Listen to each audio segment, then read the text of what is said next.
Human beings की एक बड़ी इंपॉर्टेंट काबिलियत है कि वो अपने पिछले 2 पैरों पे सीधा चल सकते हैं, और इसके सिवाय उनमें एक और बड़ी काबिलियत है कि वो अपने विचारों को, अपनी नीड्स को, अपनी सोच को दूसरे ह्यूमन बींग के साथ शेयर कर सकते हैं, क्योंकि उनके पास एक बहुत अच्छा टूल मौजूद है, और वो टूल है लैंग्वेज।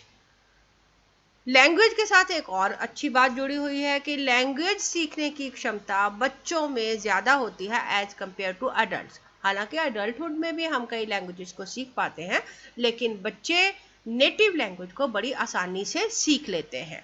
आज हम बात करेंगे नॉम चॉम्स्की की लैंग्वेज एक्विजिशन थ्योरी के बारे में, और इस थ्योरी में उन्होंने लैंग्वेज एक्विजिशन डिवाइस की बात करी है।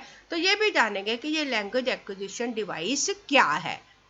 सबसे पहले हम बात करेंगे उनके एक इम्पॉर्टेंट कोट की, जिसमें उन्होंने कहा है कि children are pre programmed and have an innate ability to acquire language.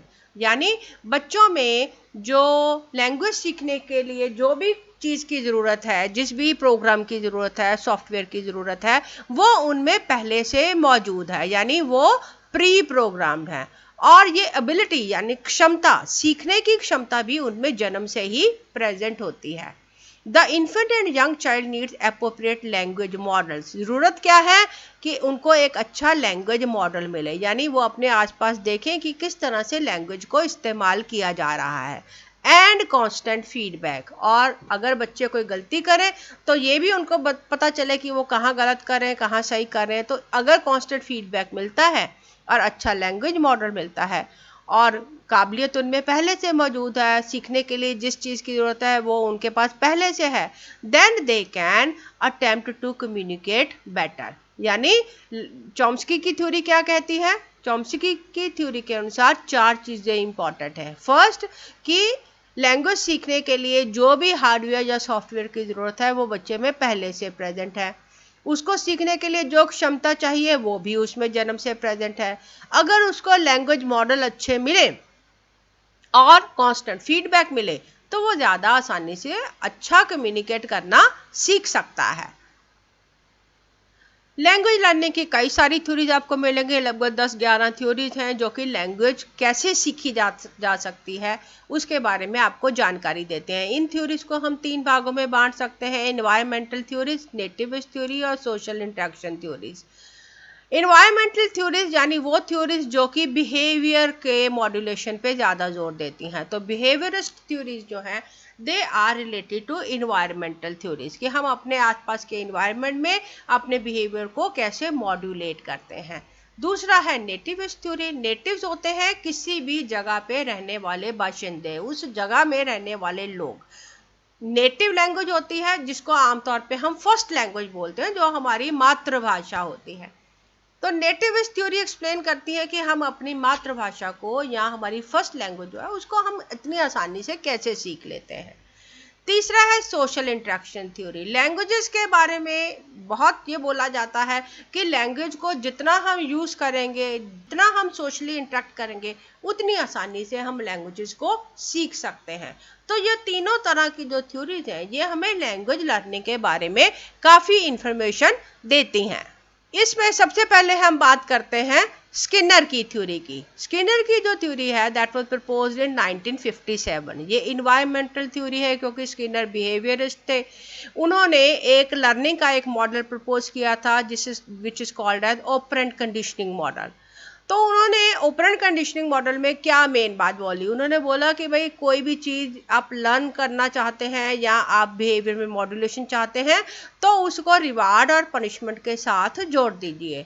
अगर किसी बिहेवियर को आप बढ़ाना चाहते हैं तो आप उसके साथ रिवार्ड अटैच करिए, और अगर कम करना चाहते हैं तो पनिशमेंट अटैच करिए। मोटे शब्दों में स्किनर थ्योरी ये कहती है। According to Skinner language learning भी कैसे होती है? वैसे ही होती है जैसे बाकी लर्निंग होती है। यानी उन्होंने ऑपरेंट कंडीशनिंग मॉडल को लर्निंग फॉर लैंग्वेजेस के लिए भी उन्होंने उसको सही कहा। उनके अनुसार रीइंफोर्समेंट ज़रूरी होता है कि आप बच्चे को बताएं क्या सही है क्या गलत है, जिससे बच्चा अपने बिहेवियर को शेप कर सके, यानी अच्छी जो कम्युनिकेशन है उसको सीख सके। और इससे बच्चे को वोकलाइजेशन में यानी बोलने में भी हेल्प मिलती है और उसका वर्बल बिहेवियर यानी किस तरह से बोलता है, भाषा को कैसे यूज करता है, ये इम्प्रूव होता है। अब ये जो थ्योरी है ये लैंग्वेज को दूसरी तरह की लर्निंग के बराबर ही समझती है। लेकिन लैंग्वेज के बारे में एक इम्पॉर्टेंट चीज़ है कि लैंग्वेज लगभग में एक यूनिवर्सैलिटी है, यानी सभी कल्चर में, सभी दुनिया में कई तरह की भाषाएं बोली जाती हैं और सभी भाषाएं लगभग एक ही तरह के स्टेप्स में सीखी जाते हैं। सभी भाषाओं को पहले बच्चे नाउन सीखते हैं, पहले एक एक शब्द बोलना सीखते हैं, फिर 2 शब्दों के सेंटेंसेस सीखते हैं, धीरे धीरे वो अपनी लैंग्वेज का विस्तार करते हैं। तो ये यूनिवर्सैलिटी क्यों है, क्यों हम देखते हैं कि सभी संसार के बच्चे लगभग एक ही तरह से लैंग्वेजेस सीखते हैं। और दूसरी बात कि लैंग्वेज में इतनी क्रिएटिविटी क्यों है। अगर हम रीइंफोर्समेंट या नीड्स की बात करें तो अब अलग अलग तरह के शब्दों का विकास कैसे होता है, यानी अगर बच्चे को प्यास लगी है और वो कहता है पानी, तो पानी कहने से अगर उसको प्यास बुझाने का तरीका मिल जाता है या उसको पानी मिल जाता है तो वो समझ आता है कि मेरे को प्यास लगेगी तो इसका मतलब मैं पानी बोलूँगा, तो इसलिए वो जब भी प्यास लगती है तो वो पानी बोलता है। लेकिन वो सिर्फ पानी ही नहीं बोलता, आगे आगे हम जैसे लैंग्वेजेस को सीखते हैं तो एक एक चीज़ के लिए कई सारे वर्ड्स मौजूद हैं। तो ये क्रिएटिविटी ऑफ लैंग्वेज क्यों है, इसकी नीड क्यों है या किस तरह से डेवलप होती है, स्किनर की थ्योरी इन चीजों को एक्सप्लेन नहीं कर पाती। 1957 में चॉम्स्की ने एक बुक लिखी सिंटैक्टिक स्ट्रक्चर्स, जिसमें उन्होंने बात करी कि हम सेंटेंसेस कैसे बोलते हैं, सेंटेंस या वाक्य किस तरह से बनाते हैं। तो वाक्य का एक स्ट्रक्चर होता है, सेंटेंस का एक स्ट्रक्चर होता है। तो सभी लैंग्वेजेस में देखा गया कि वो स्ट्रक्चर लगभग एक जैसा है। और चॉम्स्की की थ्योरी के अनुसार उन्होंने कहा कि जो लैंग्वेज सीखने के लिए जो इनेट मैकेनिज्म है लैंग्वेज एक्विजिशन का, वो पहले से बच्चे में मौजूद है। इस इनेट मैकेनिज्म को उन्होंने नाम दिया LAD या लैंग्वेज एक्विजिशन डिवाइस।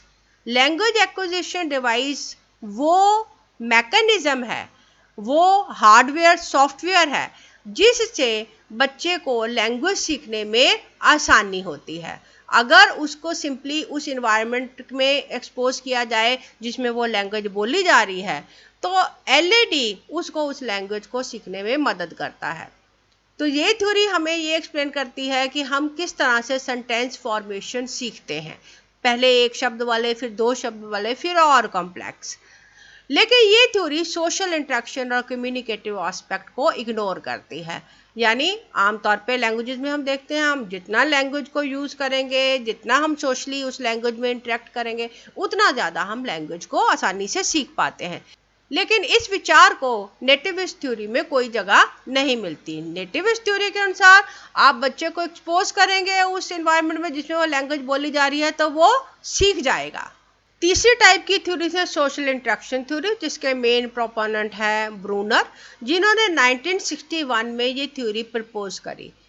ब्रूनर की थ्योरी के अनुसार language is in communication is important. तो उनके अनुसार क्या है कि जब तक आप लैंग्वेज को बोलेंगे नहीं, कम्युनिकेट नहीं करेंगे उस भाषा में, तब तक आप उस लैंग्वेज को नहीं सीख पाते।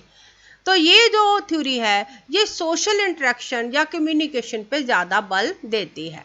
Language is acquired through using language while interacting with people, यानी आप किसी भी लैंग्वेज को सीखना चाहते हैं आप उसको बेहतर सीख पाएंगे अगर आप उस भाषा में इंटरेक्ट करते हैं। इसीलिए हम देखते हैं कि जब हम एक डिफरेंट सोशल एनवायरनमेंट में चले जाते हैं तो वहाँ पर जाके हम उस लैंग्वेज को बड़ी आसानी से सीख पाते हैं, जबकि क्लासरूम में एक जिस इन्वायरमेंट में हम कोई और लैंग्वेज को यूज़ कर रहे होते हैं वहाँ पर सेकेंड लैंग्वेज को सीखना मुश्किल होता है। लेकिन हर कल्चर में जो बच्चे हैं वो हर लैंग्वेज को लगभग एक ही तरीके से क्यों सीखते हैं, इस सवाल का जवाब पाने के लिए हमें जानना पड़ेगा कि लेवल ऑफ सेंटेंस क्या है, ट्रांसफॉर्मेशनल ग्रामर क्या है और लैड के बारे में नॉम चॉम्स्की की थ्योरी क्या कहती है, क्योंकि लैंग्वेज लर्निंग बहुत कॉम्प्लेक्स प्रोसेस है। इसके लिए देखेंगे नेक्स्ट पार्ट।